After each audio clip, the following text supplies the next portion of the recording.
Foto-foto itu. Foto tuh. Enggak boleh. Enggak, dia udah kok. Jadi itu Ya ya, dadah Naya. Sedih mukanya. Wih, sedih banget mukanya, Lin, lucu banget.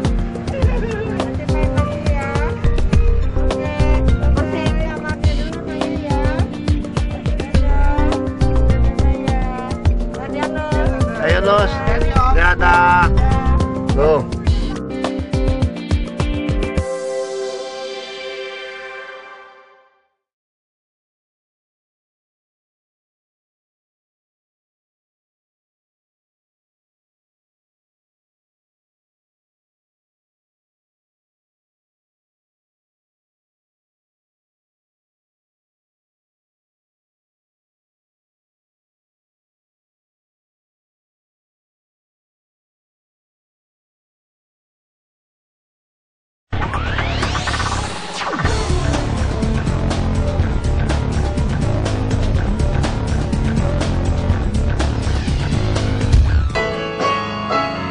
Bangsa-bangsa menyembah gereja Tuhan bersatulah, tawakan Yesus atas umatnya.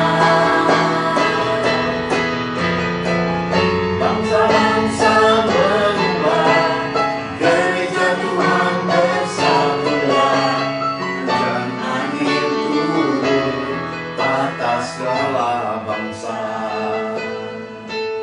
Hujan angin turun atas segala bangsa. Hujan angin turun atas segala bangsa.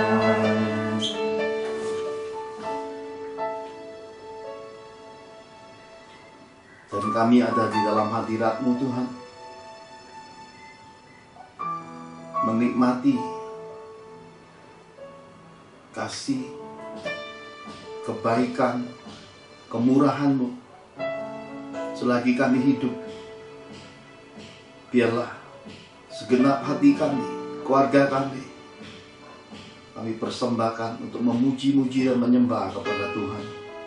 Anugerahkan kasih-Mu bagi setiap kami, semua orang yang haus lapar akan Engkau, yang rindu akan kebenaran firman-Mu, percaya bahwa dalam firman-Mu ada kebenaran, kebenaran yang memerdekakan, dan percaya sepenuhnya firman-Mu itu pelita dan terang kehidupan.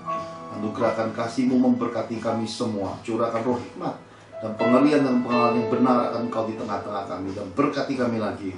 Di dalam nama Tuhan Yesus kami telah berdoa dan ucap syukur. Mari semua kita cinta Tuhan sama-sama katakan amin. Shalom. Haleluya. Saya teringat ada suatu kisah yang sangat menarik sekali tentang cucu kecil, cucu yang paling bungsu, yaitu putra bungsu dari Adrianus dan Lina. Suatu hari ketika kami ada di kota Lembang, tepatnya saat kami bersama keluarga Wijaja, Shalom Kohadi Cikweni, Kristia Livia, Shalom Ciratna, Shalom Ceki Tirta, Chandra dan anak-anaknya, Shalom juga Kocipta. Malam itu Adrianus menghubungi saya karena sudah 1 minggu putra bungsunya yang bernama Anaya itu selalu melihat ke atas. Usia bayi ini baru 2 bulan saat itu, melihat ke atas lalu selalu menangis selama 1 minggu. Lalu kemudian Adrianus berkata, aku udah nggak tahan lagi ngadepinnya, udah kontakin omkomnya aja. Jadi saya ditelepon, dan waktu saya ditelepon, saya doakan bayi Anaya ini lewat telepon di jalan. Saya melihat ada suatu dimensi roh yang terbuka, dan anak bayi ini bisa melihat, dan sesuatu yang dilihatnya itu oleh karena anak bayi ini dari kecil sudah mendengarkan khotbah, sudah sering ditumpangi tangan, papa mamanya sangat haus lapar dan cinta Tuhan. Maka anak ini sejak kecil dikuduskan, tidak bisa terima hal-hal kasat mata yang datang dari seteru Tuhan, yaitu tepatnya kuasa-kuasa kegelapan. Maka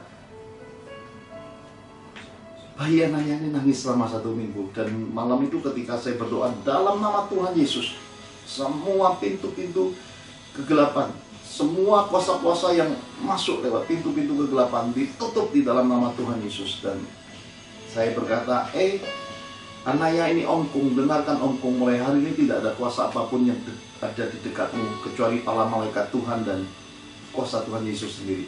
Dan sejak malam itu, kata Adianus, bayi Anaya tertidur pula nyaman dan tidak pernah menangis lagi. Keajaiban Tuhan ada di antara kita. Ada rahasia, ada misteri di mana dalam kehidupan seringkali tertutup, banyak orang nggak memahami. Tapi ketika kita di dalam pimpinan Roh Kudus mengalami hal-hal keajaiban ini, kita bisa melihat Tuhan membukakan rahasia-rahasia, misteri-misteri di baliknya, dan kita bisa menikmati buah-buah damai sejahtera, kehidupan yang memberkati. Dan sesuatu terjadi lagi. Ini terjadi kira-kira ada 4 bulan yang lalu atau 5 bulan yang lalu ya, kurang lebih ya. Seumuran Kohadi, ketemu keluarga di Kanada, seumuran itulah kejadian ini. Dan hari ini terjadi lagi sesuatu yang terjadi pada masa akhir tahun 2020 ini. Bayi Anaya itu ketika bertemu dengan tantenya, dia punya tantenya, yaitu kakak perempuan dari mamanya. Begitu melihat, dia langsung nangis histeris, teriak-teriak. Sampai omanya, mama dari Lina, berkata, Anaya, kamu kenapa? Seperti lihat hantu kalau lihat tantemu, katanya. Nah saudara, ini sesuatu yang janggal. Sesuatu yang saya boleh berkata bahwa dalam hidup ini masih seperti misteri, masih seperti sebuah rahasia. Anak yang baru umur beberapa bulan ini melihat tantenya, kok bisa nangis? Siapa sangka Tuhan singkapkan, ternyata tantenya positif kena virus corona COVID-19. Positif ketika di swab test, saudara. Jadi saya percaya bahwa dalam hidup ini kita butuh Tuhan. Bahkan anak-anak kecil, bayi-bayi kecil, seperti kitab suci berkata, sejak mereka menyusui, sejak dalam kandungan, mereka sudah punya Tuhan. Kita yang sudah cukup usia, kita yang senja menjelang usia akan pulang ke sorga, bersegeralah untuk mencari Tuhan sebelum segala sesuatu terlambat, sebelum pintu alam maut, alam kematian terbuka. Bergiatlah mencari Tuhan, ketuklah pintu, carilah, mintalah, supaya kerajaan sorga itu benar-benar masuk di dalam hidup. Dan ketika kita sudah di dalam kerajaan sorga, hidup di bumi seperti di sorga, hari-hari yang ada pergunakan untuk kemuliaan Tuhan. Kumpulkanlah bagimu harta di sorga. Jangan pernah lagi kumpulkan yang di bumi. Di bumi ini dimakan ngengat berkarat. Di bumi ini waktu kita meninggal dunia harus dilepaskan. Bergiatlah di ladang Tuhan. Bergiatlah untuk berjeri lelah, sebab segala sesuatu di dalam Tuhan bukan diukur dari kata-kata kita yang rohani, bukan diukur dari topeng-topeng dan kemunafikan hidup kita. Semua itu harus ditanggalkan, ditata pengadilan Kristus nanti. Ukuran segala sesuatu Tuhan pernah pesankan kepada saya, yaitu harta pusaka, keluarga. Pulihkan keadaan keluarga. Mari bawa keluarga untuk mengenal Tuhan. Dan keluarga harus melihat Yesus memancar keluar dari dalam diri kita. Sebab kita seperti Injil yang terbuka. Seluruh makhluk hidup bisa melihat bahwa kita adalah saksi Yesus di muka bumi ini. Hidup memuliakan Tuhan dan mati masuk surga. Kenangan atas kita, nama Tuhan dipermuliakan. Nah, hari ini saudara terkasih, saya mau ajak saudara belajar tentang kebenaran firman Tuhan. Kita akan renungkan beberapa hal yang sangat menarik. Temanya saya beri nama rahasia kehidupan iman. Karena kalau kita bisa menangkap maksud-maksud Tuhan di balik penyingkapan rahasia, pembukaan-pembukaan roh, penyertaan-penyertaan dan pengertian dari Roh Kudus, bagaimana kita bisa memahami hal-hal yang jadi misteri dalam kehidupan, maka kita sudah punya kunci dari Tuhan. Kalau kita sudah punya kunci, berarti dikaruniakan sebagai pemilik dari Tuhan. Hidup berkelimpahan, hidup memiliki, hidup menikmati, hidup bahagia. Anak cucunya mengitari meja makan dan rambut memutih, saudara. Bukan kelihatan tua, tapi tambah bijaksana. Rambut memutih, bukan jadi loyo, lemas, kemudian akhirnya kelihatannya tua renta. Bukan. Sebab kitab suci berkata, sampai putih rambutmu, kata kitab suci. Tuhan berfirman, aku tetap dan akan selalu menggendong engkau dalam kasih Tuhan hidup kita. Mari kita lihat bagian yang pertama lebih dulu. Apa yang tertulis di dalam Ibrani 13 ayat 5 sampai yang ke-8. Ibrani 13 ayat 5 sampai 8. Demikianlah firman Tuhan. Janganlah kamu menjadi hamba uang, dan cukupkanlah dirimu dengan apa yang ada padamu. Karena Allah telah berfirman, aku sekali-kali tidak akan membiarkan engkau, dan aku sekali-sekali tidak akan meninggalkan engkau. Sebab itu dengan yakin kita dapat berkata, Tuhan adalah penolongku, aku tidak akan takut. Apakah yang dapat dilakukan manusia terhadap aku? Ingatlah akan pemimpin-pemimpin kamu yang telah menyampaikan firman Allah kepadamu. Perhatikanlah akhir hidup mereka dan contohlah iman mereka. Yesus Kristus tetap sama baik kemarin maupun hari ini dan sampai selama-lamanya. Amin. Ibrani 13 ayat 5 sampai 8 ini firmannya saya boleh bilang keren, saudara. Kenapa keren? Yesus Kristus tetap sama baik kemarin maupun hari ini dan sampai selama-lamanya. Ini keren. Dia Bapak yang baik. Segala kekurangan kita, kesalahan kita, pelanggar kita, bahkan dosa-dosa yang kita perbuat, apabila Roh-Nya yang kudus masuk dalam diri kita, masuk dalam batin kita, kita berbalik menyesali semua itu, berbalik dari tingkah laku yang jahat, kembali di jalan kebenaran Tuhan. Dia tetap Bapak yang baik. Dia tetap Yesus yang sama. Dia tetap menerima kita, saudara terkasih. Dia tidak pernah buang anak-anaknya, saudara. Oleh karena itu, saudara, di dalam kehidupan ini, hal pertama yang harus kita pahami adalah perihal pembimbing rohani, mentor rohani. Ada 3 hal penting, ada 3 dimensi yang penting, ada 3 bagian yang penting sehubungan dengan mentor rohani. Yang pertama, kitab suci. Kalau saudara tidak baca kitab suci, saudara sudah selesai buang sia-sia imanmu di dalam Kristus. Saudara tidak ngerti hukum-hukum di dalam kitab suci, saudara tidak renungkan hukum-hukum, saudara akan jadi pelanggar kitab suci. Dan kalau sudah langgar kitab suci, sekeliling hidupmu, roh-roh yang datang dari dunia ini, roh-roh yang miskin, roh-roh yang selalu berseteru dengan pihak kerajaan surga akan serang hidupmu. Engkau akan berjalan serong kiri, serong kanan, saudara akan menginjak tapal-tapal batas di mana kasih karunia itu ada. Hingga saudara harus buang waktu, begitu banyak waktu sia-sia. Oleh karena apa? Saudara izinkan celah terbuka di hidupmu. Setan masuk, menggocoh, mencuri, membinasakan, bahkan menghancurkan banyak hal baik di dalam hidupmu, saudara. Hari ini kita tahu pasti Tuhan mencintai hukum. Kalau kita tidak baca kitab suci, bagaimana kita bisa dicintai Tuhan? Ada banyak orang-orang Kristen, saudara, pintar. Saya akui orang Kristen itu rata-rata orang pintar, saudara. Pintar bicara, pintar berpikir, pintar ngomong, pintar berdalih, pintar beralasan, pintar pokoknya. Tetapi saya cuma mau tanya secara sederhana, sudah baca kitab suci Kejadian sampai Wahyu? Sudah nggak merenungkannya sampai selesai? Dan karena siapa yang haus lapar akan Tuhan, yang mengasihi Tuhan, mesti baca kitab suci itu tidak akan pernah merasa bosen. Karena apa? Karena itu seperti surat cinta yang dibaca berulang-ulang. Rasa cintanya makin besar, apalagi kitab suci. Di dalamnya banyak sekali misteri-misteri, banyak sekali rahasia-rahasia kehidupan. Dan siapa yang haus lapar akan dia disingkapkan di dalamnya, saudara. Akan banyak hal menarik. Saya bersyukur sejak saya bertobat, kitab suci adalah bacaan saya yang utama. Buku-buku rohani hanya oleh pimpinan Roh Kudus saya boleh membacanya dan saya mengalami impartasi di dalamnya. Dan hari ini saya juga belajar tentang apa yang diajarkan di strata S2 teologi, saudara. Pelajaran-pelajaran yang lebih mendalam lagi. Dan saya ditarik masuk, saudara, untuk masuk pada dimensi university lagi, saudara, supaya menjadi seorang dokter teologi. Kenapa? Karena di lapangan, saudara, ada banyak sekali anak-anak Tuhan mengabaikan hukum Tuhan. Hingga pada akhirnya, saudara, Ada banyak anak-anak Tuhan kurang sekolah, saudara, kurang pendidikan firman, hingga yang terjadi hari ini di mana-mana kesimpang siuran.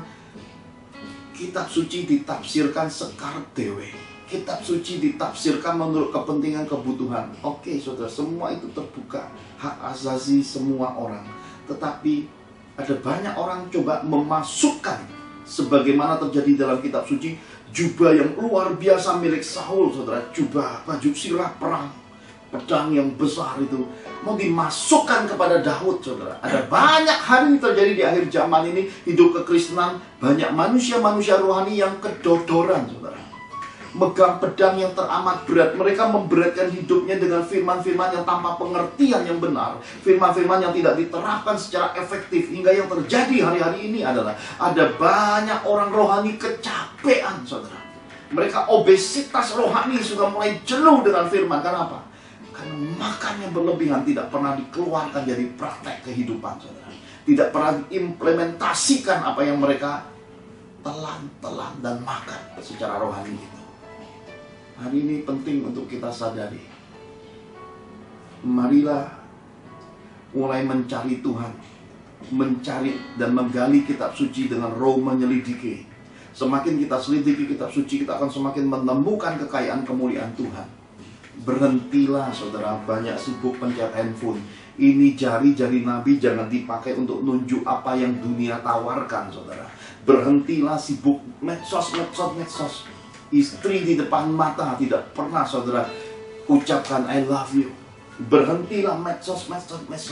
Suami depan mata tidak pernah dilayani. Berhentilah saudara melihat segala sesuatu. Semua yang kita lihat itu punah, saudara. Dan semua gambaran di medsos itu semuanya nggak ada orang mau tampil jelek. Semuanya polesan di dalamnya, saudara. Ada banyak 1001 manipulasi di dalam dunia medsos, dunia maya, saudara. Tetapi yang dari Tuhan, kitab suci terbuka apa adanya. Bahkan ketika Yesus menghadap Petrus, dituliskan dalam kitab suci secara jujur, nyala engkau iblis, engkau cari hanya kepentingan manusia. Nyala engkau iblis, kau tidak mengerti kehendak Tuhan. Dibukain apa adanya di dalam kitab suci, saudara. Karena itu saya mengajak, mendorong, memotivasi saudara untuk mulai lebih lagi menekuni kitab suci, hari merenungkannya pagi, siang, dan malam, menerapkan secara benar pengertian-pengertian kitab suci, saudara. Dan yang kedua yang sangat penting yaitu Roh Kudus. Kitab suci yang kita baca itu masih berupa logos, tulisan-tulisan yang ada di dalamnya. Tetapi kalau kita disertai Roh Kudus, maka semua tulisan itu bisa dihidupkan di batin kita, di kehidupan hari-hari kita, di keluarga kita, di bisnis kita, di semua area hidup kita. Maka firman itu berubah dari logos menjadi rema, firman Allah yang hidup. Kitab suci berkata, Tuhan Yesus perkataannya adalah perkataan yang hidup. Sesuatu yang dipraktekkan, meskipun rasanya memberi kok rugi, mentaati Tuhan kok rasanya buat diri sendiri tidak cukup. Tetapi ada kemerdekaan di baliknya. Dan ketika kita coba melakukan semua itu dengan cara yang murni, ketika kita menerapkan semua kitab suci menurut pimpinan Roh, daging kita akan merasa sakit.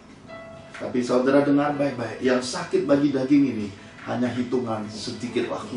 Karena Tuhan tidak akan berhutang, Dia akan mengembalikan semua menurut kegenapan kebenaran yang tertulis di dalam kitab sucinya. Saya ini bukti. Kenapa saya berkata bukti? Ketika saya melepaskan hidup saya mengikuti Yesus, saudara, saya pernah tinggal di rumah kontrakan orang tua. Kalau lagi berdoa itu nyujud begini, saudara. Kenapa? Sisa kira-kira satu ubin ini 60 cm itu adalah space antara tempat tidur dengan suatu tempat kecil. Disitulah saya selalu duduk bersujud, bertelut, menyembah Tuhan, baca kitab suci siang malam, berpuasa, tidak keluar kamar, makan sehari cuma 1 kali, susut 90 kilo lebih, susut separuh. Hari ini saya diberi Tuhan kamar yang bisa main badminton, saudara, ya, bahkan bisa main bola basket di dalam sini, bisa menampung orang berdoa di kamar saya ini, mungkin 30 orang bisa nampung. Tuhan tidak pernah berhutang. Ketika kita melakukan segala sesuatu menurut tuntunan Roh-Nya, yang kita gak minta, yang tidak terlintas di hati, yang tidak terpikirkan. Bahkan kita tidur begitu nyenyaknya, tidak berpikiran apapun. Ya Bapa yang baik, Dia menyediakan. Kenapa? Bukan karena saudara saleh, bukan karena saudara banyak kuasa, bukan karena saudara pintar rohani. Bukan. Semua itu karena kasih karunia yang tertulis dalam kitab suci. Dia menggenapi kitab suci. Karena itu Dia tidak pernah menyesali akan kasih karunia-Nya. Ketika kita terima kebaikan Tuhan, ada banyak sekali orang-orang rohani hancur, bukan lagi susah, bukan lagi miskin, bukan lagi baru bertobat. Hancurnya ketika kenyamanan, ketika diberkati, ketika dilimpahkan. Oleh karena apa? Kupingnya mulai menebal, hatinya mulai gelap, matanya melihat sesuatu yang bukan lagi Tuhan. Itu saat-saat orang-orang rohani jatuh. Mereka mengabaikan, mereka mendukakan roh Tuhan. Lihat bangsa Israel, saudara.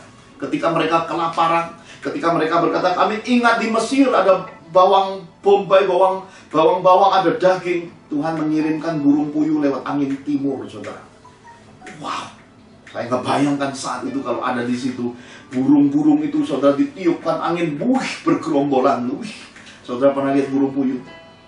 Saudara pernah merasakan daging burung puyuh? Saudara tahu kualitas telur burung puyuh aja gizinya tinggi, apalagi dagingnya. Tuhan memberi yang terbaik bagi bangsa pilihannya, bagi orang-orang yang dikasihinya. Tapi lihat kitab suci berkata, orang-orang saat itu kerasukan roh bajingan. Mereka makan daging itu dalam keadaan mentah, hingga Tuhan murka. Bukan Tuhan murka karena mereka lapar dan mau makan. Karena itu dalam hidup jangan sampai terbalik. Karena setan selalu membalikkan segala sesuatu menurut pengertian yang sempit, pengertian yang bodoh, pengertian keakuan, keegoisan. Sedangkan roh Tuhan selalu membentangkan pengertian menurut kasih karunia dalam kitab suci. Kitab suci ini luar biasa, saudara. Karena itu Tuhan setia pada apa yang tertulis dalam kitab suci. Dia benci sekali ketika kita langgar kitab suci, kita langgar hukum-hukumnya, saudara. Dia tidak ingin kita binasa, karena pelanggaran itu adalah kebinasaan. Karena pelanggaran itu membuka celah setan masuk dalam hidup kita. Dan kita bisa lihat saat itu berapa ribu orang-orang pilihan yang mati seketika. Roh maut datang, mereka langgar firman dan mati seketika, saudara. Oleh karena itu saya percaya saat ini masa hujan akhir, di mana keadaan akhir zaman telah tiba. Ini masanya kita mengenal Roh Kudus. Nabi Yoel berkata, hari itu akan tiba, roh dicurahkan. Orang-orang tua bermimpi, teruna-teruna, anak kecil melihat penglihatan. Roh Tuhan ada di antara seluruh bangsa, saudara. Hari itu tiba. Dan sesudah itu akan kesudahannya, kata kitab suci. Kenapa? Karena di awan-awan permai, orang-orang yang termaterai dengan roh Tuhan di dalam kekudusan dan kasih karunia diangkat hidup-hidup. Rapture akan tiba saat itu.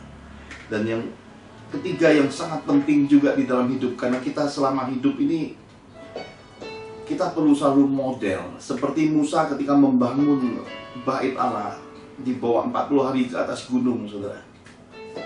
Musa selama masa merendahkan diri berpuasa di atas gunung itu cuma melihat bentuk dan model. Maka ketika dia turun lagi, dia membangun menurut contoh. Jadi kita perlu keteladanan di dalam kehidupan ini. Keteladanan itu sudah ada di dalam kitab suci, sudah ada dalam Roh Kudusnya, dan kita tahu bahwa Roh Kudus dan kitab suci selalu menggambarkan rupa dan gambar Yesus. Lalu kita perlu seseorang lagi yang mewakili semua itu semasa hidup, yaitu mentor rohani, seorang guru, seorang teladan rohani, seorang pembimbing rohani yang hidup bobot bibit bebetnya. Kita bisa lihat, kita bisa kenali, kita tahu hidupnya, dan kita tahu arahnya, kita tahu kandungan dalamnya, kita tahu keluarganya, kita tahu isi kantongnya, kita tahu ke arah mana dia akan menyelesaikan hidupnya. Itu penting sekali, saudara. Karena di akhir zaman ini, hal-hal seperti ini akan terhilang. Karena medsos, saudara, akan merusak segala-galanya. Jadi manusia-manusia rohani dituntun masuk pada dunia, pada akhirnya yang tertarik adalah glamoritas rohani. Dunia rohani yang bercampur dengan dunia hal-hal yang tadinya kudus kemudian masuk ke dalam dunia entertain. Itu akan mengkamirkan keadaan akhir zaman ini, saudara. Saya teringat satu tokoh rohani, seorang hamba Tuhan yang di dalam hidupnya dituliskan biografinya jelas sekali. Dia pernah falling in love. Tuhan tidak pernah larang siapapun untuk jatuh cinta, saudara. Jadi anak-anak kita kalau jatuh cinta nggak perlu dilarang, biarkan aja, saudara ya. Kenapa? Orang jatuh cinta itu memang bagian hidup yang indah, tetapi yang jadi cilaka kalau salah jatuh cinta pada orang yang tidak berjodoh. Nah, apalagi jatuh cinta sama orang-orang yang kalau kita paksakan cinta itu akan melanggar firman, itu lebih cilaka lagi, saudara. Dan lebih cilaka 12 lagi kalau kita ambil hal-hal rohani, kita kutip hal-hal rohani, kemudian kita berkata, ini dari Tuhan ya. Tuhan berkata padaku. Kita pakai semua manipulasi rohani seakan-akan bahwa yang kita mau itu betul-betul Tuhan jaminannya. Nah, itu celaka luar biasa. Seperti bagaimana Kathryn Kuhlman merebut seorang penginjil muda yang merupakan suami orang. Dia rebut, saudara, dengan kapasitas, kualitas pelayanannya, eksistensinya. Seorang Kathryn muda memenangkan pertarungan itu. Menang di hadapan manusia, hancur di hadapan Tuhan. Kok bisa, Pak? Bisa. Karena semua yang dipuji-puji manusia, semua yang dipandang dikagumi manusia dibenci Tuhan. Karena banyak kepalsuan di baliknya. Ada banyak ambisi, ada banyak manipulasi, ada banyak hal yang mendukakan di baliknya. Roh Kudus berduka, firman dilanggar, dan saudara sudah hancurkan pagar batas kasih karunia. Yang terjadi adalah hanya menunggu waktu. Bagaimanakah semua perbuatan itu matang, dan bagaimana ketika semua yang matang itu melahirkan dosa, dan ketika dosa itu juga matang, maut datang. Tapi saya bersyukur kepada Tuhan. Suatu keadaan terjadi ketika saya baca biografi Kathryn Kuhlman ini, ketika pada suatu kesempatan dia berjalan sore itu, dan kemudian di suatu gang yang buntu, dia mendengar suara yang dia sudah lama tidak dengar, suara kelemah lembutan, suara keagungan, suara kekudusan itu berkata, Kathryn, apakah kamu mencintai aku? Saya percaya dalam hidup ini, yang paling indah adalah cinta Yesus. Yang paling luar biasa dan tidak ternilai harganya adalah kasih sayang Tuhan Yesus. Saya baca saat itu air mata saya juga nggak bisa tahan. Kenapa? Karena Kathryn menangis saat itu. Seorang Kathryn Kuhlman ini yang dipakai Tuhan luar biasa ini menangis. Menangis dan menangis saat itu. Kenapa? Karena sesuatu di dalam dirinya terbuka. Terkadang dalam hidup kita, hati nurani kita, batin kita, mutiara roh itu lama tertutup lumpur kehidupan. Kita dilukai, kita disakiti, kita kompromi. Kita berdamai dengan keadaan. Kita menikmati semua itu dengan kepalsuan hidup. Kathryn Kuhlman sudah berjalan begitu lama dengan perkawinan yang tidak dikenal Tuhan itu. Dan hari itu Kairos, momennya Tuhan, waktunya Tuhan. Kata, apakah engkau mengasihi aku sebagaimana Yesus berbicara kepada Petrus? Saya percaya itu momen yang sama. Saya tidak baca di dalam itu biografinya Tuhan menyuruh dia buat ini buat itu. Cuma pertanyaan-pertanyaan itu membuat seorang Kathryn Kuhlman menangis. Penginjil wanita yang luar biasa itu tidak tahan dengan gemuruh surga. Tangisan itu meledak. Lalu saya baca sesi tindakan radikal, tindakan militan, tindakan kasih, tindakan iman, tindakan kekudusan seorang Kathryn Kuhlman. Dia berkata kepada suaminya saat itu, yang sebenarnya seorang pria yang direbut dari istrinya, aku mencintai engkau. Engkau tahu pasti aku sangat mengasihi engkau. Engkau tahu pasti semua ini kebenaran. Tapi cintaku kepadamu tidak dapat dibandingkan dengan cintaku kepada Yesus. Saya baca saat itu seorang Kathryn Kuhlman melepaskan apa yang salah, meninggalkan semua yang keliru, yang mendukakan Tuhan, yang melanggar firman. Hari itu dia berbalik. Saat itu Tuhan melanjutkan semua destiny, semua kemuliaan yang tertunda. Selalu ada second chance, kesempatan kedua dalam hidup ketika Tuhan datang lagi di hidup kita. Tidak terbatas waktu, saudara. Jangan khawatir. Musa memulai pelayanannya setelah buang 40 tahun hidupnya di padang gurun. Usia 80 baru menjalaninya. 40 tahun di Mesir, 40 tahun di proses padang gurun. Umur 80 Musa baru berjalan dalam kemuliaan. Tidak usah khawatir, saudara. Tuhan tahu batas umur hidup kita. Kalau panggilan itu sudah tiba, jalani, saudara. Jalani, saudara. Dan saya melihat semua itu dengan pelajaran pembekalan Tuhan sejak saya masih muda, saudara. Saya diajar pribadi melihat tokoh-tokoh yang dikenalnya. Saya diajari menyingkapkan hal-hal yang tersembunyi dalam kitab suci untuk saya paham siapa dan siapa di dalamnya. Dan ketika saya mengalami apa yang sangat berat cara kehidupan di tempat ini, saya sudah putuskan untuk tidak lagi melayani. Saya sudah berpikir membesarkan kedua anak saya. Memang besar-besar udah hari ini, saudara. Sampai sepatunya perlu dikirim Kohadi dari Kanada, saudara. Indonesia cuma ukuran terbesar 43, dia perlu 44 sampai 45, saudara. Ya, nasib hidup saya punya anak besar karena memang panggilan orang-orang besar, saudara.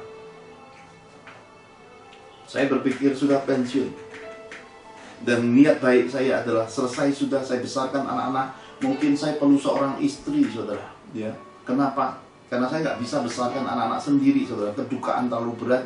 Saya coba cari agenda hidup saya, teman-teman masa kecil saya coba cari mereka, tapi Tuhan tutup pintu, saudara.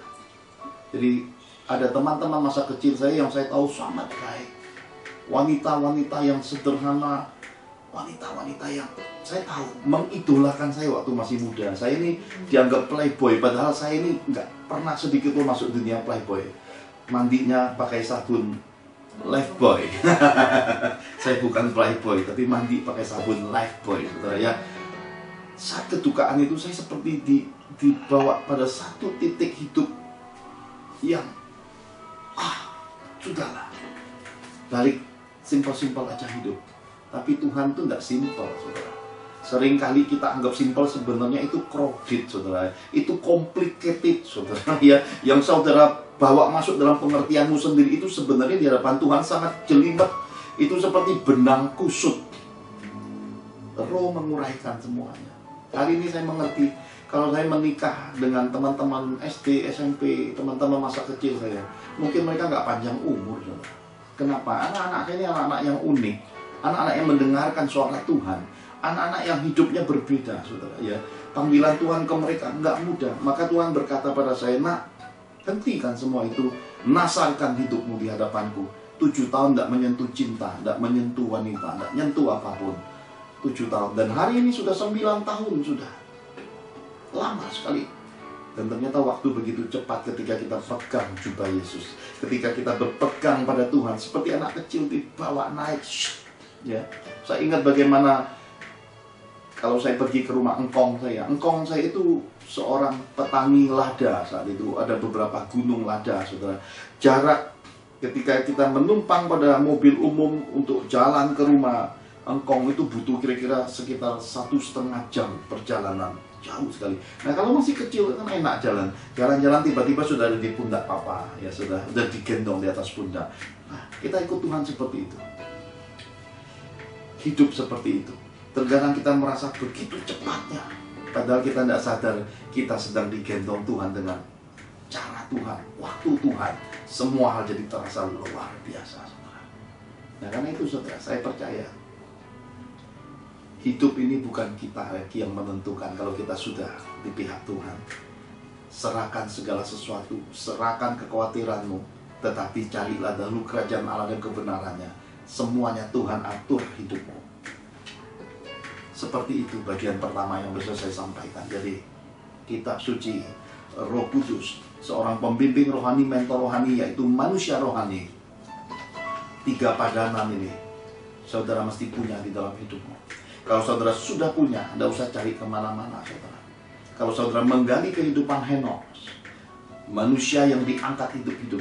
Kalau saudara menggali kehidupan Nabi Elia, nabi yang diangkat hidup-hidup, saudara akan menemukan hal-hal khusus di dalamnya. Pisahkan dari dunia ini, tidak masuk glamoritas dunia, tidak hidup menurut apa yang dunia tawarkan. tidak bercampur lagi dengan dunia ini, tapi firman bertekun dan melakukan firman dan mencapai titik pengharapan tertinggi, yaitu jumpa pribadi dengan Tuhan Yesus. Generasi itu ada pada Henok dan juga Nabi Elia, saudara. Dan kalau kita melihat lagi apa yang tertulis di dalam kitab Wahyu,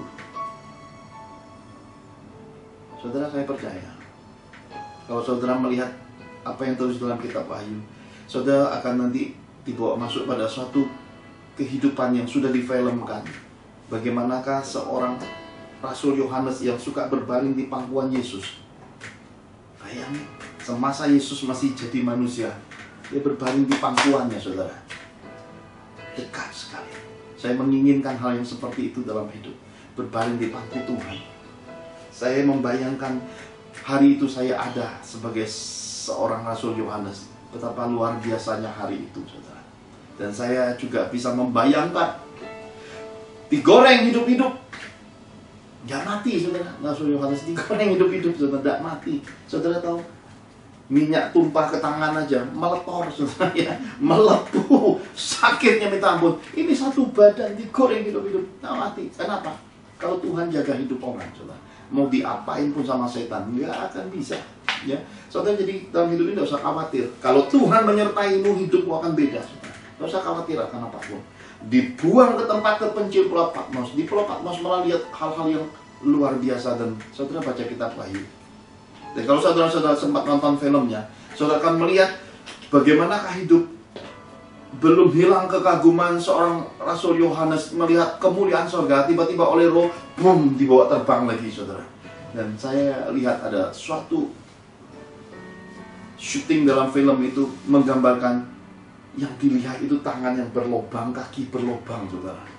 Dan dalam kemuliaan yang nggak bisa dilihat, buru-buru mau berbaling, mau ngangkat kepala aja nggak bisa, saudara.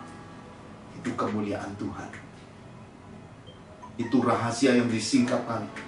Itu keajaiban yang Tuhan beri bagi orang-orang yang sangat haus lapar akan Dia, sangat mengasihi Dia dengan tulus.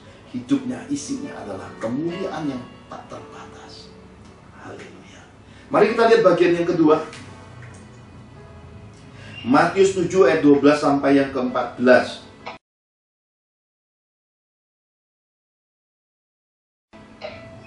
Matius 7 ayat 12 sampai dengan yang ke-14. Demikian firman Tuhan. Segala sesuatu yang kamu kehendaki supaya orang perbuat kepadamu, perbuatlah demikian juga kepada mereka. Itulah isi hukum Taurat dan kitab para nabi.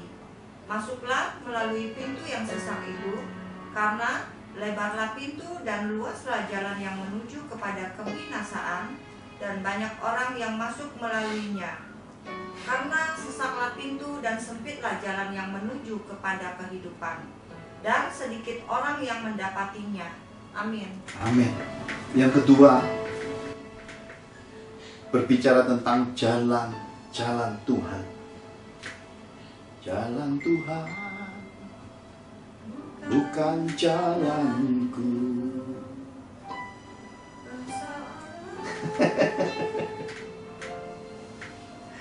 Ini lagu, saudara, saya nggak mau nyanyikan, saudara, karena ini lagu-lagu menjelang istri saya mau meninggal dunia, saudara.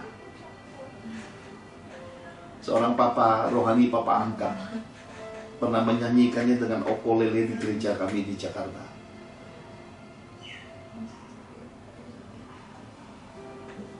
Jalan Tuhan bukan jalanmu.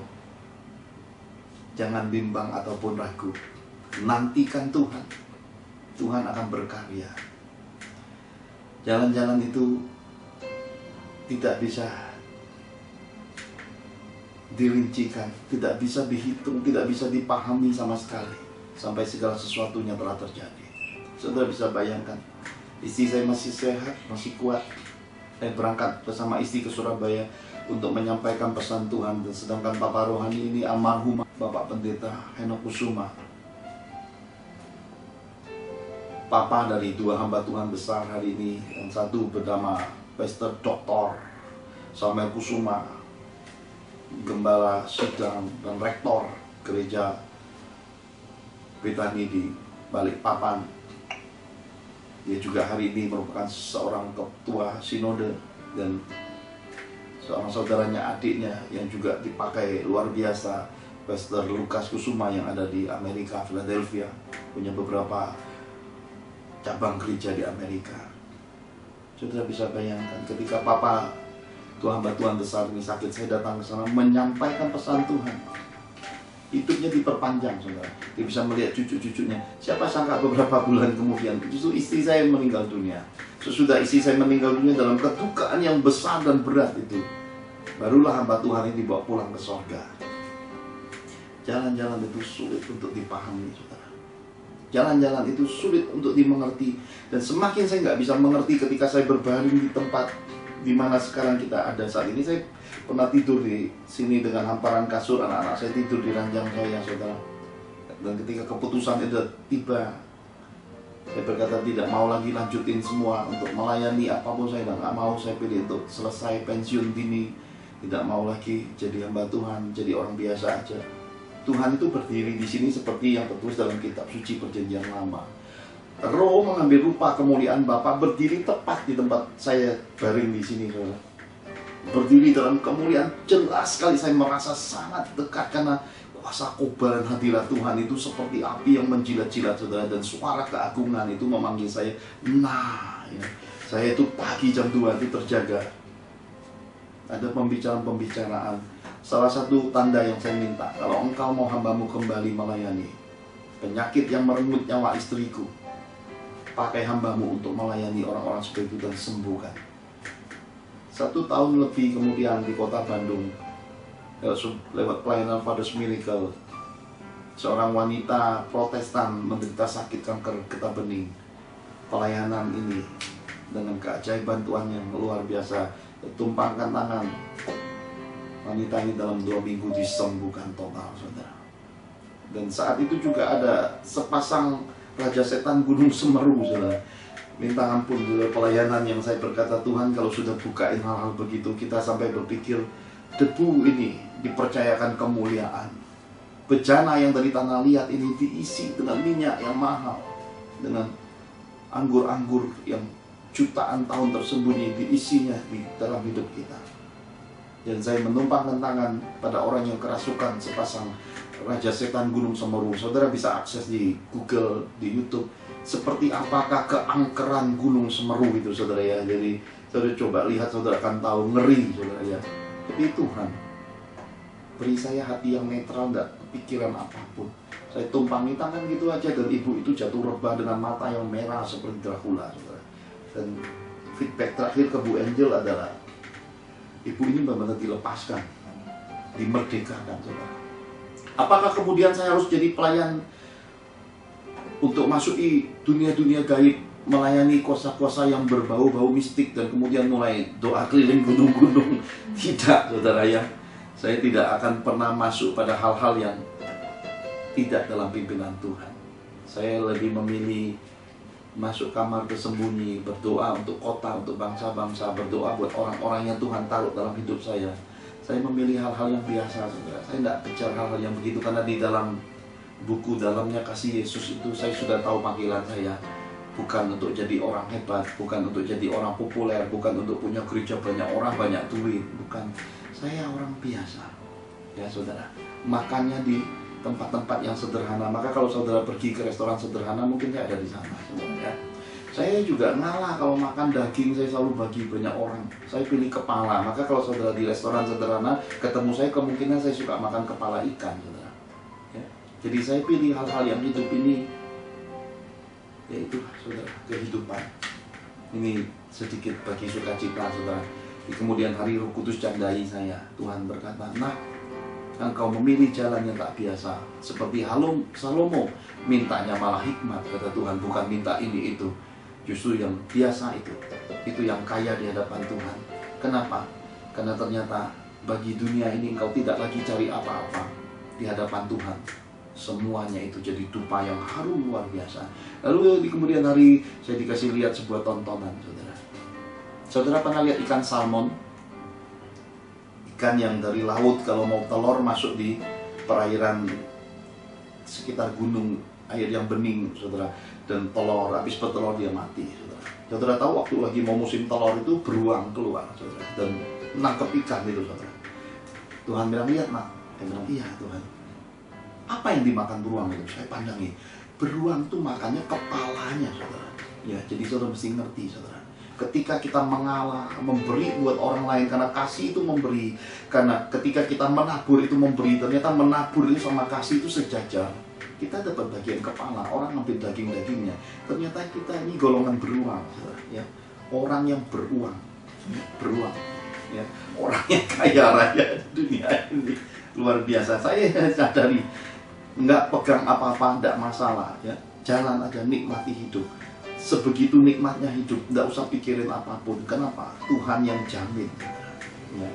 Saya ingat minggu lalu Bu Angel pegang gitarnya, saya pegang gitar. Dan Bu Angel diberkati Tuhan supaya bisa ngepel. Hari ini lebih licin namanya, ya. Selicin kulitnya Bu Angel tahun 2002 licin, lihat. Karena ngepel nggak pakai tangan, nggak pakai cerok, ya, saudara, ya. Lalu kemarin Bu Angel ngomong begini, Pak, aku udah buang, udah lepas semua untuk Tuhan sampai nggak milih apapun lagi. Lalu tiba-tiba Bu Angel ini dapat kiriman berkat. Lalu dia berkata, aku minta izin sama Tuhan, sama Bapak, aku pengen beli sendal. Saya bilang, belilah. Oh sendal kok tanya-tanya, beli kalau cuma sendal. Ternyata sendalnya Bu Angel itu sendal yang beda, saudara. Ya, bukan sendal biasa. Ya, beda sama kita. Kita ini banyak terpengaruh dengan masa Jepang, ini belinya sendal Jepang, saudara, ya. Bu Angel itu sendalnya lain. Jadi dia cari. Saya sempat ngomongin, cerewet juga. Nyari sendal aja sampai pindah. Saya nganterin beberapa hari nggak ketemu. Kenapa? Ketemu yang dia mau nggak ada ukurannya. Kemudian ketemu ukurannya, warnanya nggak cocok. Orang spesial Tuhan. Nampak cerewet di mata orang, tapi sebenarnya itu buah roh. Dia hanya memilih bagian yang dikhususkan, ya. Bukan asal comot, bukan asal ambil. Demikian anak-anak Tuhan dalam berjodoh pun tidak bisa semua lirik main mata kemudian tembak langsung ngajak kawin, ya. Dia mesti uji segala sesuatu. Yang istimewa itu memang nampak lebih cerewet, ya. Pahami hal seperti ini. Yang berkualitas itu memang dia cari sesuai yang masuk di bagian-bagiannya. Itulah yang namanya dengan kualitas, orang-orang istimewa. Lalu setelah semua selesai, kami baru sadar bahwa Tuhan memberkati. Kenapa?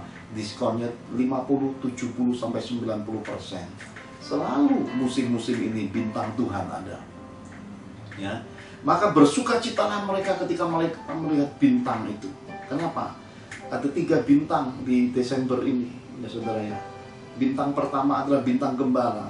Kita mulai mendengar suara puji-pujian Natal Desember ini, ya.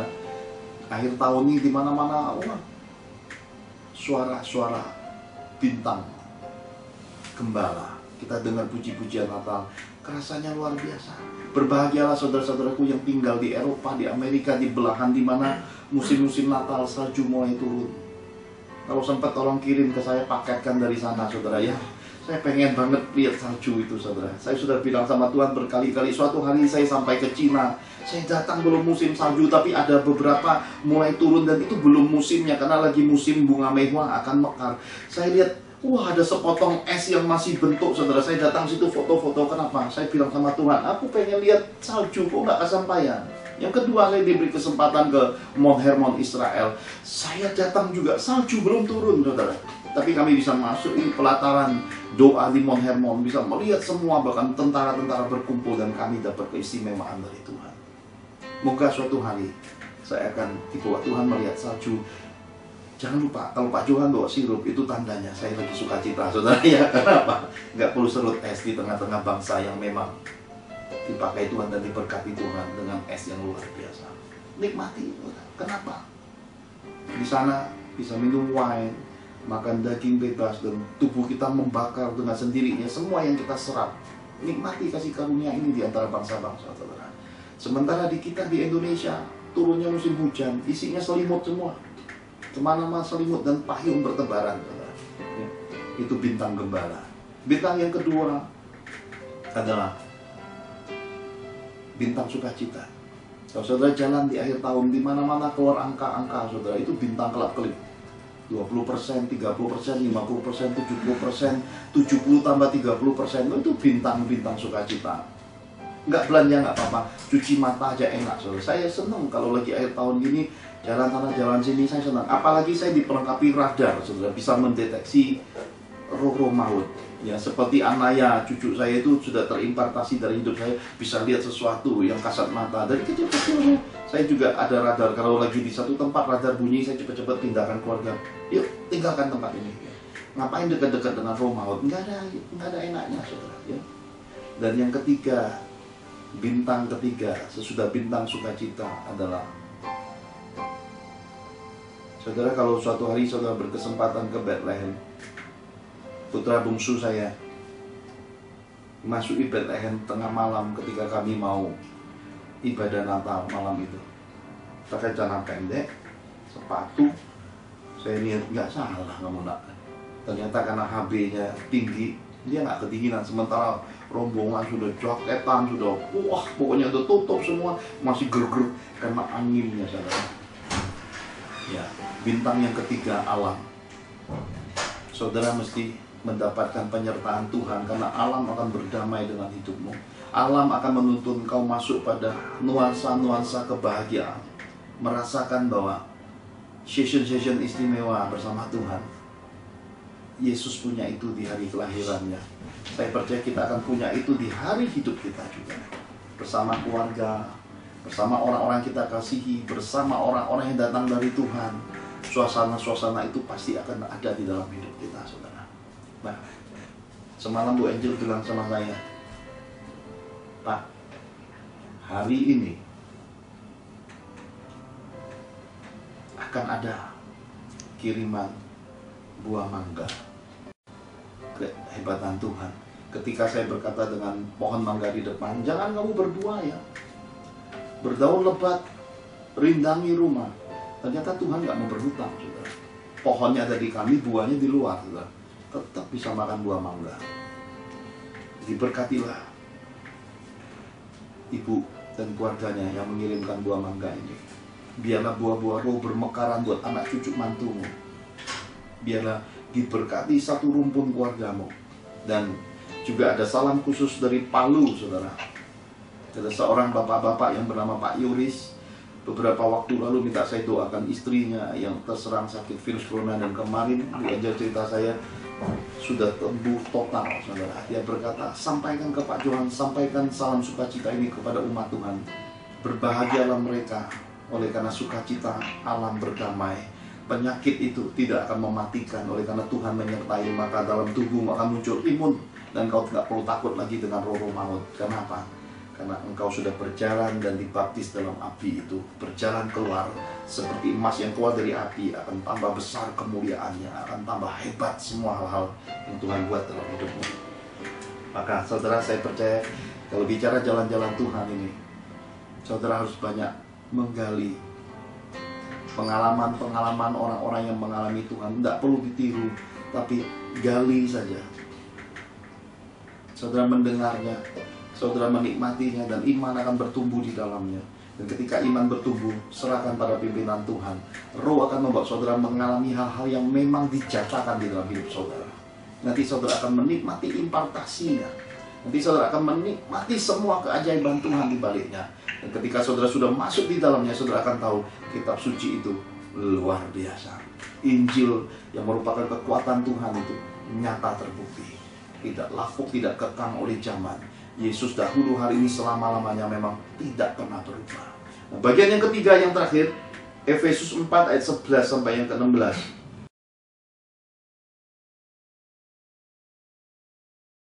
Efesus 4 ayat 11 sampai 16. Dan ialah yang memberikan baik rasul-rasul maupun nabi-nabi, baik pemberita-pemberita Injil maupun gembala-gembala dan pengajar-pengajar, untuk memperlengkapi orang-orang kudus bagi pekerjaan pelayanan, bagi pembangunan tubuh Kristus, sampai kita semua telah mencapai kesatuan iman dan pengetahuan yang benar tentang anak Allah, kedewasaan penuh dan tingkat pertumbuhan yang sesuai dengan kepenuhan Kristus, sehingga kita bukan lagi anak-anak yang diombang-ambingkan oleh rupa-rupa angin pengajar, oleh permainan palsu manusia dalam kelicikan mereka yang menyesatkan. Tetapi dengan teguh berpegang kepada kebenaran di dalam kasih kita, bertumbuh di dalam segala hal ke arah Dia, Kristus yang adalah kepala. Daripadanya lah seluruh tubuh yang rapi tersusun dan diikat menjadi satu oleh pelayanan semua bagiannya, sesuai dengan kadar pekerjaan tiap-tiap anggota menerima pertumbuhannya dan membangun dirinya dalam kasih. Amin. Yang ketiga, orang-orang kudus Tuhan. Saudara-saudara yang dikasihi Tuhan, sadari Tuhan berfirman, kuduslah kamu sebab Tuhan adalah kudus. Berarti saudara, ada suatu yang terimpartasi dari firman, dari perkataan Tuhan itu ketika kita membuka diri, saudara.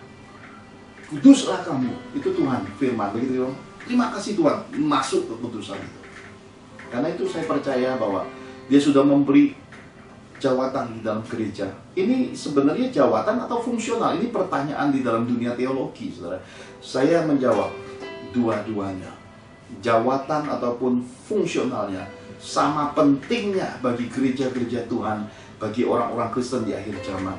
Secara jawatan kita dapat menjalani fungsi kita, menjalani apa yang Tuhan percayakan dalam hidup kita, talenta yang Tuhan berikan, untuk menurut jawatannya. Kalau memang rasul-rasul ya bangun gereja, kalau nabi-nabi ya sampaikan kebenaran secara radikal, kalau penginjil pergi kabarkan Injil, kalau pengajar ya ambil bagian, masuk kalau perlu ke university, ke institut-institut ngajar.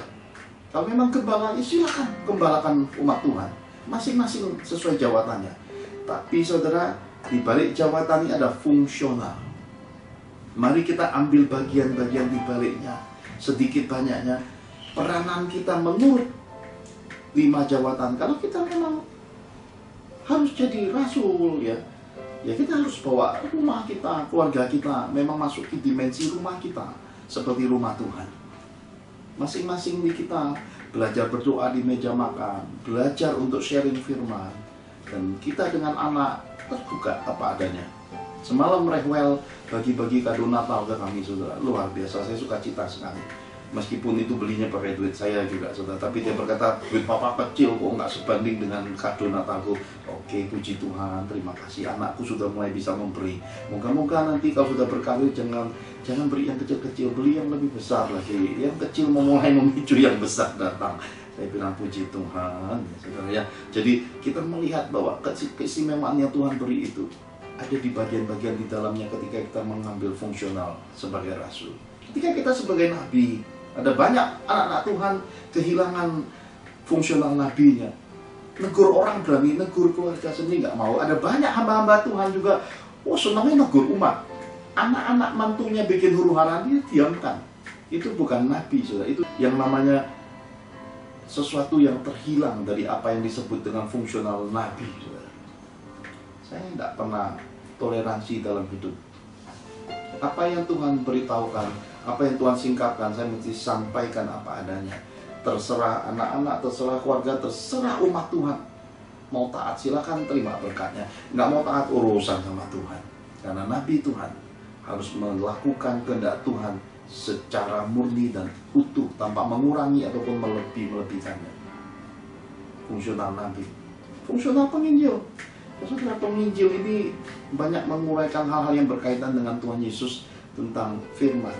Saya percaya hari ini, kalau saudara bicaranya dunia terus, ya bicaranya medsos terus, nggak jauh chatting, ngurusin orang terus, isinya apa, saudara? Ya, buang waktu. Lebih baik saudara tekuni firman. Di dalamnya apa sih pemahamannya? Apa sih artinya kata-kata? Karena di dalam firman itu banyak hal yang mesti kita pahami, dan kita mesti detail di dalamnya. Kita berhenti sampai titik mau bertanya, cari tahu. Ya, sumbernya banyak sampai kita mengerti dan kita merasa puas. Wah, ini firman Tuhan. Saya percaya fungsional penginjil itu akan muncul ketika saudara dibutuhkan. Siap nggak siap harus memberitakan Injil. Kasutnya mesti kerelaan memberitakan Injil. Saya percaya ini waktu-waktu yang tepat di akhir zaman ini. Para penuai, para penabur akan bersama-sama sukacita oleh karena telah menyebarkan Injil Kristus. Kemudian fungsional yang keempat, pengajar. Bagaimana kita bisa mengajar orang kalau kita nggak pernah belajar? Bagaimana kita mau belajar kalau kita nggak pernah punya hati untuk terbuka untuk belajar? Saudara, suatu hari saya diundang khotbah. Ketika saya melihat koordinator gereja, saya terkejut. Kenapa? Saya pandang, loh, saya kenal. Siapa dia? Dosen saya, saudara. Ya. Terkejut. Hah? Dosen aku loh ini. Saya salami, dia terkejut. Wah, mahasiswa gua ini. Saya khotbahkan dosen saya, saudara. Dosen BINUS saat itu. Belum selesai di situ, saya diundang lagi di kota Bandung. Saya khotbah di sebuah gereja yang cukup besar. Ketika saya sampaikan pesan Tuhan, selesai ibadah, saya disalami salah satu pengerja. Saya terkejut. Loh, kok Bapak ada di sini? Iya. Wah, kamu maju sekali katanya. Saya bilang, bagaimana maksudnya? Kamu khotbahin aku ini yang baptis kamu. Wah, saya terkejut, saudara. Kenapa? Saya khotbahkan pembaptis saya, saudara. Ya, jadi lihat, saudara mesti sadar. Yang terdahulu jadi terkemudian, terkemudian jadi terdahulu. Ada saatnya Tuhan ambil yang kecil untuk naik, untuk jadi contoh bagi yang besar. Ada saatnya yang terhilang, yang berupa tunggul, yang cuma sisanya nggak ada apa-apa, tapi akarnya masih kuat. Tiba-tiba dalam sekejap percepatan akan jadi contoh. Tuhan itu punya keajaiban-keajaiban seperti itu di dalam hidup. Jadi saudara, mari selagi hidup, bukalah dirimu untuk memiliki wawasan. Rendahkan hatimu, saudara. Jangan tinggi hati. Kepala gede keras batu itu nggak ada gunanya, saudara. Ya, mari hati yang seperti roti mau belajar, selalu mau diisi Tuhan. Ya. Selalu dekat orang-orang bijaksana takut Tuhan. Saudara akan banyak dapat isi-isian dari roh Tuhan. Akan banyak hal berharga di dalam hidup. Hingga saudara akan melihat hari-hari ini, bagaimanakah kita bisa mengatasi keadaan hidup. Jenuh, bosan juga ada obatnya. Ya saudara ya. Kemudian salah langkah, salah hidup juga ada cara koreksinya. Lalu bagaimanakah kita kekurangan juga ada cara untuk menerima penerobosan hidup. Supaya breakthrough, terobosan ekonomi, materi terjadi. Hari-hari tua juga ada cara-caranya ya. Saya sampai di negeri tirai bambu Cina. Lalu di sana dikatakan mati umur 70-80 itu terlalu muda. Saya terkejut loh. Di tempat kami 60-50 banyak stroke mati ya. Lalu saya waktu makan, loh, Chinese food kita lebih enak. Ini kok nggak ada rasa. Nah, saudara, terkadang dalam hidup ada konsekuensi namanya. Ketika saudara terlalu menikmati dengan banyak rasa, umurmu pendek, ya, terlalu glamor dalam dunia ini adalah kehilangan Tuhan. Terkadang dalam hidup kita mesti lepasin rasa. Kadang nggak makan, nggak minum, kadang kita mesti nahan lapar, mesti menyalipkan daging. Tuhannya penuh di dalam kita. Kenapa? Itu konsekuensi. Terkadang ketika orang sedang pesta pora, tidurnya enak-enak, kita lagi pikul salib, menderita, ya, kekurangan. Itu konsekuensi. Karena dalam mengikuti Yesus, hidup ini sudah ada takarannya, saudara. Yang kelima, gembala. Yesus berkata, akulah gembala yang baik, yang menjagai kawanan domba, yang memegang tongkat, memelihara, merawat, yang dia menyerahkan nyawanya. Saya percaya ini waktu-waktu yang kita harus pahami di dalam hidup. Betapa luar biasa semua ini. Nah saudara, saya ingin bagikan tentang gereja-gereja akhir zaman. Semalam Tuhan bicara sama saya jelas sekali. Ini bagai bagian penutup. Mungkin ini akan menjadi suatu parameter untuk kita memahami sebenarnya seperti apakah kehidupan gereja kita hari ini, seperti apakah kehidupan iman kita hari ini, saudara ya. Saya percaya ini momen yang harus kita pahami sama-sama. Kenapa? Karena dengan demikian kita bisa menempatkan hidup kita, keluarga kita, iman kita pada kehendak Tuhan yang tepat. Yang pertama, kita lihat di kitab Wahyu. Nanti saudara baca dan ulangi lagi. Saya akan bagikan ciri-ciri 7 gereja mula-mula. 7 gereja saat itu bagaimanakah dituliskan oleh Rasul Yohanes. Dan di dalamnya ada pesan-pesan penting. Yang pertama namanya gereja di Efesus, saudara ya. Gereja Efesus ini gereja yang kehilangan gairah. Gereja yang melepaskan kasih mula-mulanya. Gereja yang tidak bersemangat lagi, saudara. Saya percaya di akhir zaman, kalau ciri dari gereja Efesus ini akan mudah sekali pindah agama, akan mudah sekali menjual imannya, akan mudah sekali melepaskan Yesus. Kenapa? Udah nggak ada kasih mula-mula, saudara ya. Akan mudah sekali berbuat dosa. Kenapa? Ya karena nggak ada gairahnya, kasih mula-mulanya sama sekali nggak dipegang. Ini ciri khas gereja Efesus, bagian yang pertama. Yang kedua, gereja di Smyrna. Gereja ini isinya banyak sekali penderitaannya, saudara. Mereka mengalami penganiayaan, mereka mengalami hal-hal tidak enak, tapi mereka jaga imannya, saudara. Saya percaya hari ini kita bisa lihat sekeliling kita, dimensi gereja Smyrna ini masih banyak sekali ada di tengah-tengah kita. Orang-orang yang secara materi kekurangan, hidup mereka sulit, tapi mereka tekun di dalam Tuhan. Mereka bergiat, mereka tidak mengeluh, mereka melewati masa-masa sulitnya. Nah, kalau saudara ketemu tipe-tipe yang di Smyrna ini, saudara akan mensyukuri hidupnya. Ketika saudara berlimpah makanan, mereka makan seadanya. Ketika saudara berlimpah pakaian, sepatu, lemari penuh, orang-orang ini mungkin bajunya bisa 1 pakai 2 hari, 3 hari. Tapi mereka tetap penuh dengan sukacita, mereka tetap penuh dengan tindakan-tindakan iman. Ini ciri gereja di Smyrna. Yang ketiga, gereja di Pergamus. Gereja di Pergamus ini kena serangan roh-roh penyesat, saudara, saya menyebutnya. Kenapa? Karena ada banyak guru-guru dan nabi-nabi palsu pada dimensi gereja Pergamus ini, saudara. Kehidupannya, isinya mungkin kiblat karunia-karunia roh, nubuatan-nubuatan, hal-hal yang berbau spektakuler. Wah, pokoknya mereka kiblat ke sana sampai akhirnya gereja itu semacam ajang, saudara ya. Semua ministry pelayanan itu jadi ajang pertunjukan, dan kemudian mereka fokus ke sana. Yang dikejarnya adalah kekuatan Tuhannya, dan mereka pada akhirnya hidup rohani tapi dosa jalan terus. Mereka kompromi dan roh penyesat jadi Tuhan mereka tanpa mereka sadari. Ini bagian gereja Pergamus. Suatu hari saya sampai di Turki juga. Hari pertama saya sampai malamnya, ketika saya sedang berdoa, suatu penampakan yang amat mengerikan. Saya melihat penguasa besar sekali dalam rupa seekor ular naga, saudara. Besar sekali dan hitam. Dan luar biasa di Turki itu rombongan yang saya bawa. Wow, saudara. Tiba-tiba melonjak, saudara. Kenapa saya berkata melonjak? Celahnya dimasuki. Kehidupan manusia lamanya diangkat.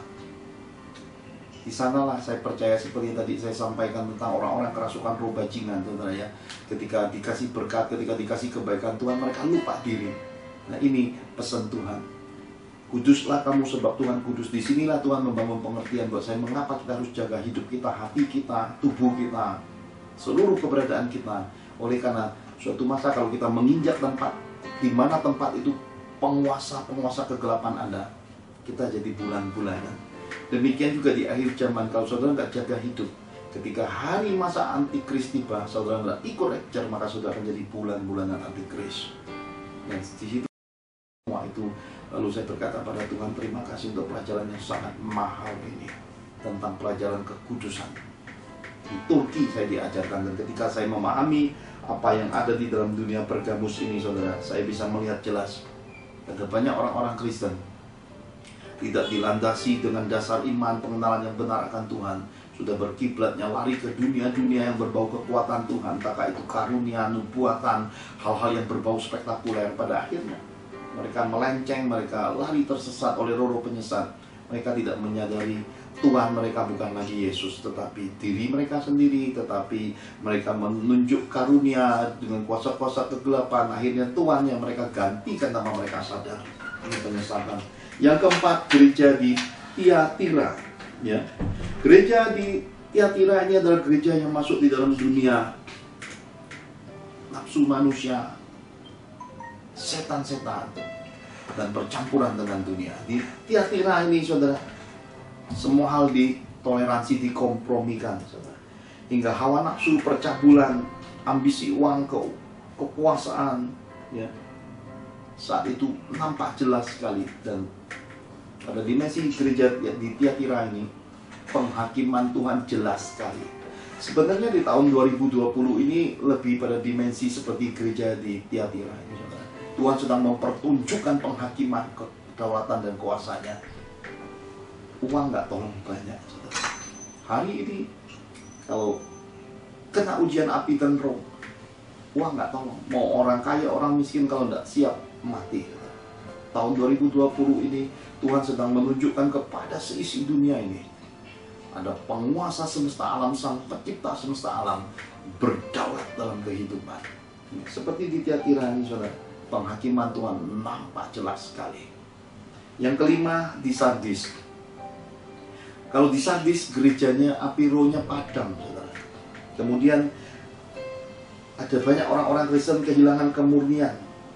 Dan ketika hari di mana ujian api dan roh tiba, ada banyak sekali orang-orang Kristen terbakar.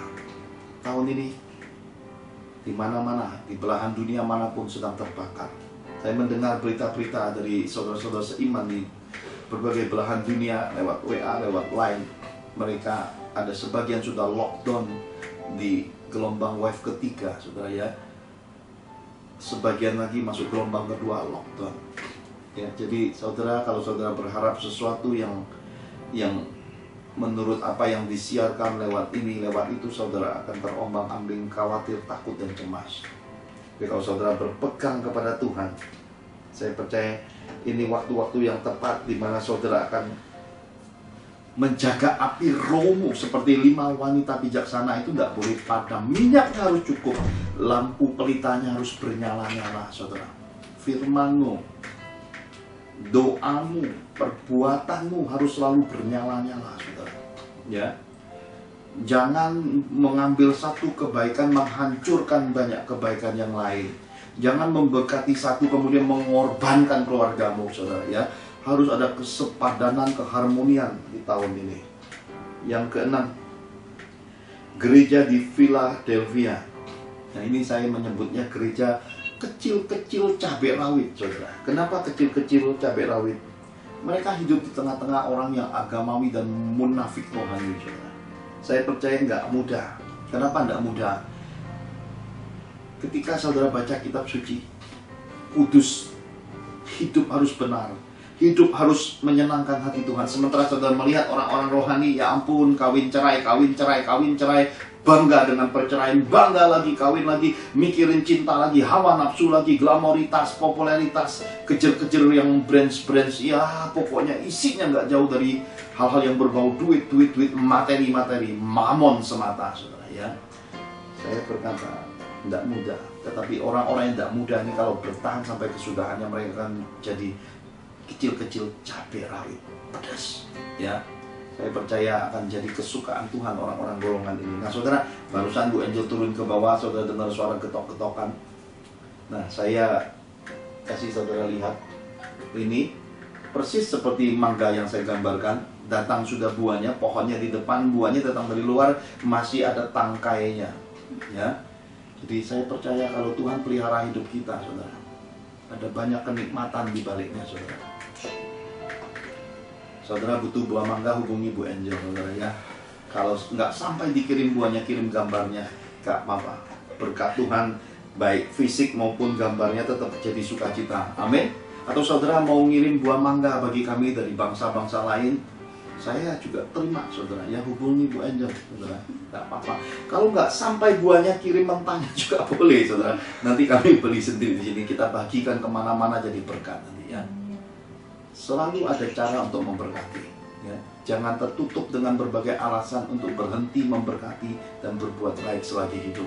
Karena berbuat baik, karena kita terus menabur kebaikan dalam tindakan kasih dan iman, itu salah satu alasan Tuhan membuat mukjizat terjadi dalam hidupmu. Diberkati orang yang memberkati nama Tuhan. Yang ketujuh, yang terakhir, di Laodikia. Ya. Di Laodikia ini menggenaskan sekali. Kenapa? Karena Mamon menggantikan Tuhan. Tuhan itu udah ganti dengan glamoritas, barang-barang mewah, gedung-gedung, ya, digantikan hal-hal fisik, saudara. Saya percaya kalau saudara baca kitab suci, saudara akan ingat lagi Yesus berkata, robohkan bait ini, robohkan gedung ini, robohkan yang sudah dibangun 40 tahun ini. Aku akan membangunnya dalam 3 hari. Saudara harus tahu, ketika sesuatu sudah lari jauh dari kehendak Tuhan, melenceng dari kehendak Tuhan yang semula, semuanya isinya adalah kepalsuan dan kesesatan, saudara. Coba saudara duduk tenang, mari sama-sama kita renungkan, untuk apakah Tuhan Yesus membuka gereja? Oh, supaya banyak orang berkumpul. Kalau banyak orang berkumpul, mengapa dia nggak dirikan gereja 5 roti 2 ikan saat itu, saudara? 5 ribuan lebih, mungkin banyak yang hadir, saudara. Ngapain susah-susah? Langsung buka aja. Oh, untuk supaya kita punya tempat dan wadah. Kalau tempat dan wadah, saudara, yang diperlukan Tuhan Yesus, kenapa dia berjalan berkeliling? Ya, kenapa dia tetap membiarkan ahli-ahli Taurat orang Farisi duduk di dalam bait-bait Allah, saudara? Oh, gereja supaya kita punya kesibukan. Ya, kalau mau sibuk nyari gereja ngapain? Di dunia sibuk dapat duit, di gereja dapat apa? Saudara ngerti nggak? Penghakiman itu keras. Penghakiman dimulainya dari dalam rumah Tuhan. Karena itu saya percaya, duduk tenanglah, saudara akan paham. Nanti ketika saudara mulai duduk tenang, paham, saudara akan melihat bisingnya dunia rohani, bisingnya dunia ini, dan betapa tersesatnya kehidupan rohani hari ini. Ada banyak orang nggak bisa tenang, menganggap firman Tuhan itu sepi. 2-3 orang sepakat dalam namaku berkumpul, aku hadir. Mereka lupa gereja itu dimulai dari 2-3 orang dan cukup. Keluargamu itu gereja, doa keluarga itu gereja, berkumpul bersama orang-orang meskipun jaraknya jauh, live itu gereja. Mari kita mulai masuk. Dan gereja itu isinya amanat agung. Pergilah, beritakanlah, jadikan mereka muridku. Itu gereja. Dan gereja itu adalah tempat menyalurkan kasih, berbagi orang-orang yang menunggu pertolongan. Kita diutus mengantarkan berkat dan benih Tuhan. Itu gereja. Ini waktunya kita memahami. Dan semua ini nggak perlu disimpan, saudara. Ya, kenapa? Nggak perlu dimanipulasi. Memang ini pemberian murni. Kita nggak minta, nggak ngemis, dan memang datang. Kenapa? Karena ini titipan. Saya nggak bisa banyak makan mangga, saudara. Kenapa? Saudara bisa tahu bahwa saya ini orang gunung keturunannya, saudara. Makannya jenisnya mangganya kami makan, tapi nggak banyak, saudara. Tapi saya percaya ini berkat dititipkan saja ke kami. Mesti akan sampai kemana-mana berkatnya. Karena itu barang siapa memberkati, diberkatilah secara luas. Karena berkat yang dititipi itu menyebar kemana-mana. Dan diberkatilah di mana-mana anak cucumu, keluargamu, saudara. Dan saya percaya saudara yang telah menaburkan berkat masuk dengan memberi tangan kanan, tangan kiri, tidak ikut peduli. Diberkati hidupmu secara tersembunyi sama Tuhan. Maka biarlah seluruh aspek hidupmu, keluargamu, anak cucumu secara tersembunyi Tuhan adakan mukjizat-mukjizatnya yang hebat. Maka engkau akan melihat betapa luar biasanya engkau menjadi pelaku firman dalam kehidupan ini. Saudara, saya percaya di akhir zaman ini Tuhan akan mempertunjukkan kemuliaan kedaulatannya di antara kita, saudara. Karena itu, mari hari ini ketika kita sudah melihat pintu terbuka, misteri-misteri disingkapkan, rahasia-rahasia Tuhan dinyatakan, saudara. Belajar seperti baby Anaya, saudara. Apa adanya, saudara. Iya katakan iya, tidak katakan tidak. Sudahlah, tidak usah lagi hidup penuh dengan kehidupan ngeles, banyak alasan. Udah berhentilah, saudara, ya. Kalau salah duduk diam, salah ya sudah salah, saudara, ya. Kalau istri sudah tegur kita, kalau suami sudah tegur, ya sudahlah, tidak usah bantah, duduk tenang, salah ya salah. Say sorry. Say sorry. Hentikan semua kutuk, hentikan semua roh pertengkaran, roh perdebatan. Rendahkan hatimu. Dan ketika saudara sudah paham semua itu, koreksi. Maka kita akan punya kesempatan-kesempatan yang indah, yang terhilang akan kembali. Dan semua yang berharga masih jadi bagian hidup kita. Dan hamba berdoa di dalam nama Tuhan Yesus, kau melihat keluarga-keluarga kami, kehidupan orang-orang beriman, saudara-saudara seiman kami yang hari ini Tuhan ingatkan saya ada di antara kami yang sedang sakit. Ulurkan tanganmu, Tuhan. Penderitaan badannya ini seperti kau ingatkan pada hambamu. tidak seberapa. Karena Tuhan berkata, aku memperpanjang umur mereka. Saudara-saudaraku, sakit itu Tuhan izinkan terjadi, dan ternyata di balik sakit itu Tuhan hendak memperpanjang umurmu. Terimalah, karena semua ini adalah bagian dari kemuliaan, bukan penyakit, tapi kemuliaan di dalam hidupmu. Dan jangan berhenti untuk melakukan, bahkan lebih giat lagi di ladang Tuhan, bahkan lebih sungguh-sungguh lagi untuk melakukan semua perintah Tuhan. Dan Tuhan ingatkan juga kepada saya tentang jalan-jalan yang penuh dengan kehausan. Saat semua saudara-saudara seiman di padang gurun, kuncinya ada di dalam hatimu. Engkau bertenang, kata Tuhan. Dengarkan suaraku. Dan ketika engkau mendengar suara Tuhan, dalam sekejap hujan akan turun, dalam sekejap akan tumbuh kebun buah-buahan di hidupmu. Dan dalam sekejap kebun buah-buahan itu akan jadi hutan dalam hidupmu. Lipat kali ganda berkat Tuhan akan masuk. Bisnismu akan berkembang luar biasa di tengah kesesakan dunia ini, malah kau diangkat Tuhan. Tenangkan dirimu, kata Tuhan. Dan ketika engkau menyebarkan kepunyaanmu, demikian Tuhan berfirman, engkau dan generasi anak cucumu akan kokoh, akan dipakai jadi bendahara-bendahara surga Tuhan. Dengan kokoh dan kuat Tuhan akan menjamin kelangsungan keluargamu dan diberkati dengan luar biasa. Terima kasih Tuhan. Kami dengarkan akan isi hatimu dan pesan-pesanmu, dan kami terima semua kuasa, berkat, kelimpahan kasih karunia ini. Di dalam nama Tuhan Yesus kami berdoa mengucap syukur. Mari semua kita yang cinta Tuhan sama-sama katakan amin. Kemudian kita akan tutup dengan doa berkat.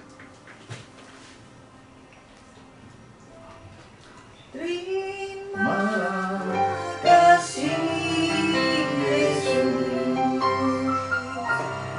Terima kasih Yesus. Puji syukur hanya bagimu, ya Allahku, ya Tuhanku. Terima kasih Yesus. Terima kasih Yesus. Puji syukur hanya bagimu. Terima kasih Yesus.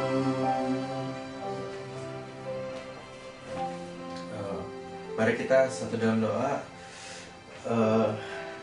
Mari kita mengangkat tangan kita dan menunjukkan hati kita kepada Tuhan.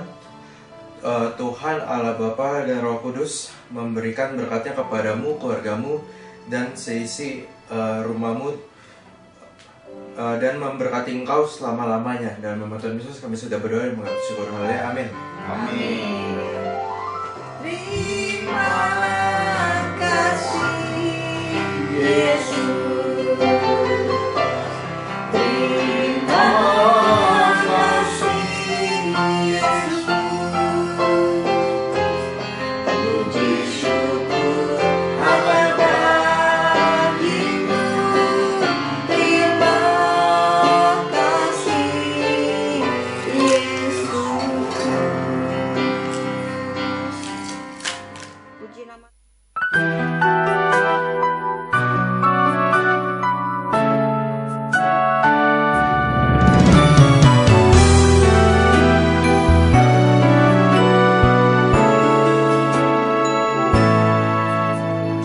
Nyanyian baru Yesus berikan untuk menyembah Bapa yang ada di sorga. Nyanyian baru Roh Kudus urapi, pulihkan gereja Tuhan di akhir zaman. Pulau-pulau menyembah, gereja Tuhan bersatulah, lawatan Yesus atas umatnya.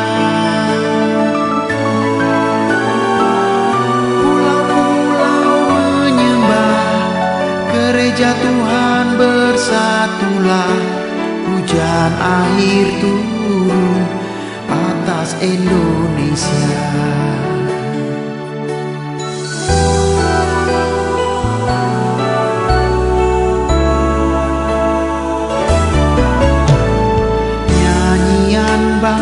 Nyanyian baru Yesus berikan untuk menyembah Bapa